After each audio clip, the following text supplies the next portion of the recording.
What does it mean to be blessed, to be blessed? We see that word thrown around often. I'm so blessed. We're just blessed. Hashtag blessed. Usually, this blessed is coupled with something joyous.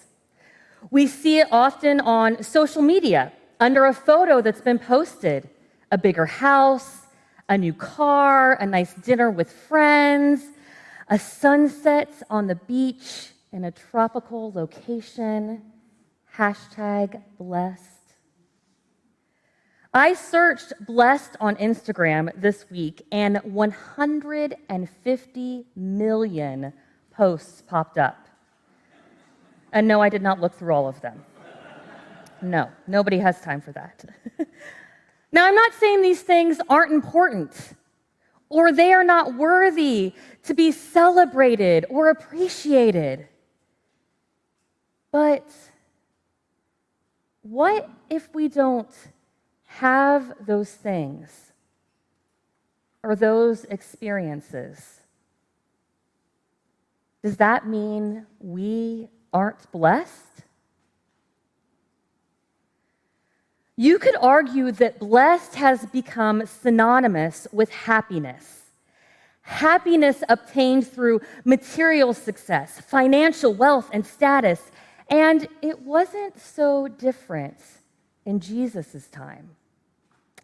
Which is why these words that we just heard from the Gospel of Matthew, the beginning of what many consider to be his first sermon, are so powerful and revolutionary. Jesus was traveling through Galilee, spreading the good news of a different way, of God's kingdom, the kingdom of heaven, here and now. He was curing diseases and healing people. His fame was spreading and crowds were following him, many of whom had different pains and diseases, demoniacs, epileptics, paralytics, the members of society who were often cast off, ignored, or forgotten about. But Jesus didn't forget about them. Jesus didn't ignore them. At the beginning of our passage today, it says, when Jesus saw the crowds, he went up on top of the mountain and sat down, and his disciples came to him. Now, only 4 of the 12 disciples had been called at this time, but by the end of this sermon, we know that the crowds have overheard Jesus' teaching. And while later on, this message becomes instructional for the disciples, for the gathered crowds, and for the readers of Matthew's gospel, that's not how it began.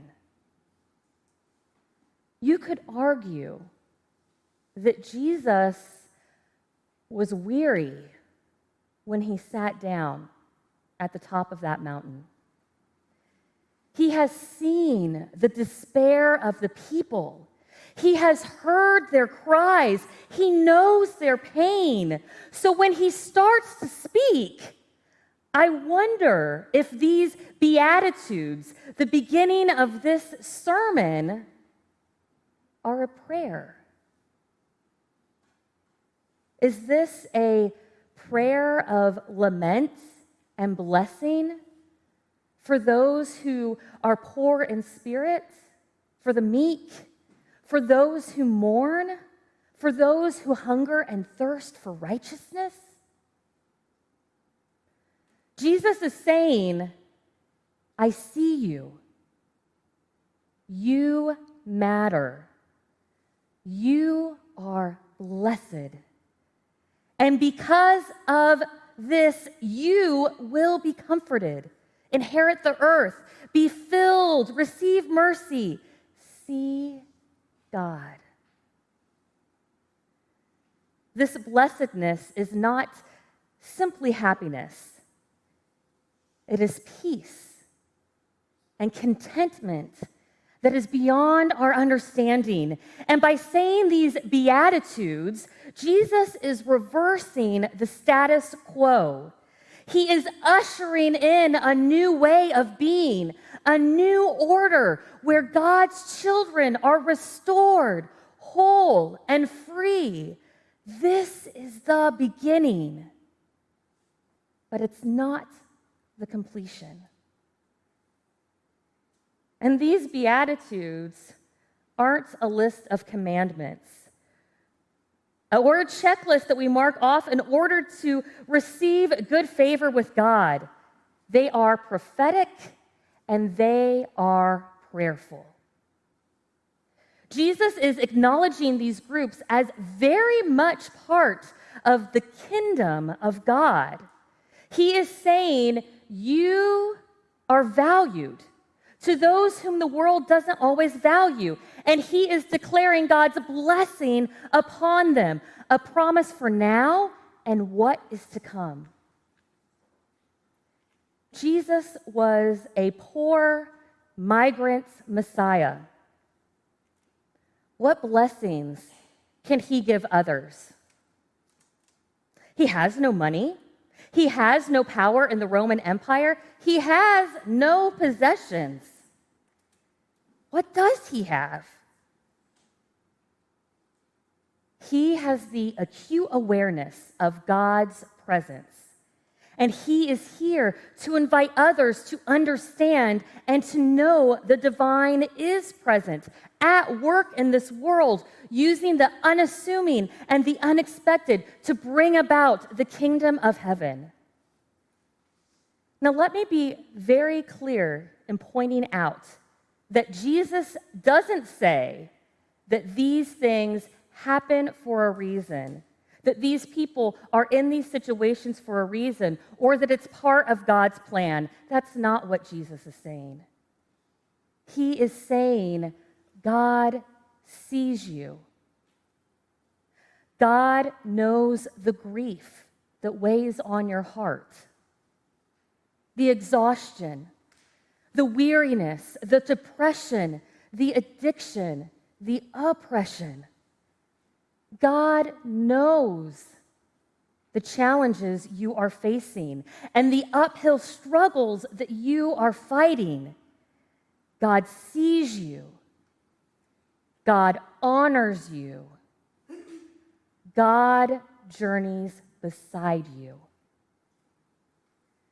These blessings are a place for us to find hope, because even if it isn't realized yet, or even if we don't feel it, or even if we want to curse everyone around us, including God, Jesus is saying in our most difficult and darkest moments, God is there.